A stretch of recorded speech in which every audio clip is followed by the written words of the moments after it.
Check, check. As a therapist, we see clients for sessions, mental health, coping skills, trying to improve their quality of life through trying to rethink certain situations. A lot of times I compare myself to Captain Obvious, to where I'm restating back to them what they just told me, and then they can get new insight or a new perspective on whatever they're talking about. But then as a nutritionist, I fail to see the client's making a connection with what they're eating as opposed to how they're feeling. For instance, if you come into my office and you say, I'm going through depression, I have a lot of anxiety, and I say, well, what'd you have for lunch? And you're like, well, I didn't eat lunch. Okay, well, what'd you have for breakfast? Oh, I think I had a granola bar.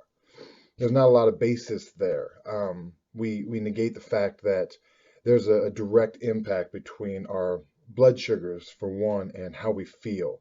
A lot of people can relate the fact that when they get hungry, which can be signaled by low blood sugar, that um, they get grumpy or they get angry, they get hangry if you combine the words. But ultimately, I want to make that connection. I want us to rethink therapy. I want us to rethink the divide that we have between mental health and nutrition and the medical models that we have today. We keep them completely separate. I work in an office with a lot of therapists, and I'm the only one who talks nutrition.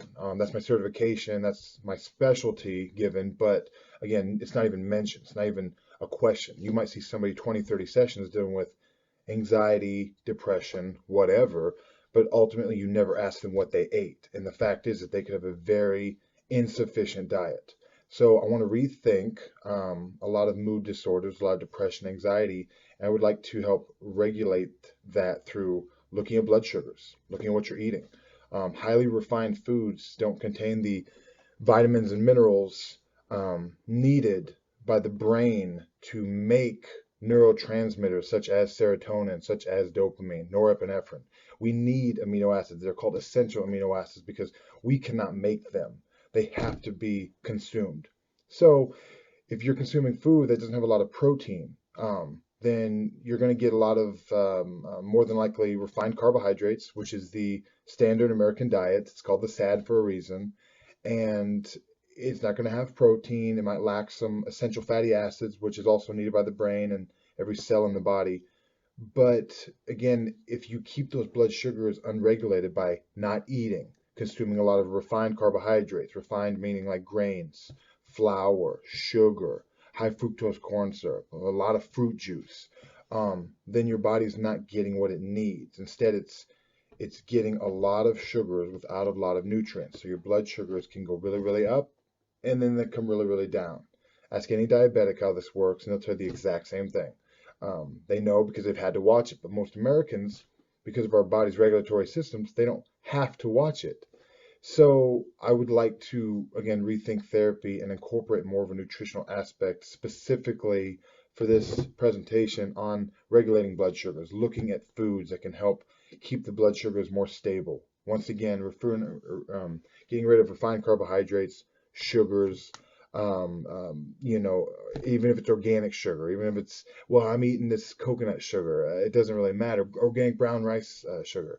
Removing the word sugar in general to keep blood sugars regulated so that we're not getting these big fluctuations of increased mood and then decreased mood. And then by removing those sugars, removing those very simple carbohydrates, we can then fill up our diet more so with essential fatty acids, coconut oil, getting fats from real sources such as butter, such as heavy cream, avocados, tree nuts, things like that. These are great sources of fats that the body needs. They're called essential for a reason. The body cannot produce them and it needs them.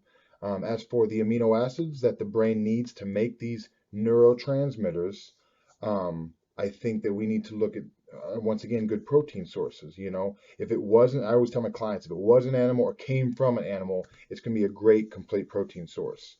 So I think that we need to, again, rethink this connection between mental health and the nutrition and the medical model that we currently have and combine them all together to make more progress for people. All right. Thank you.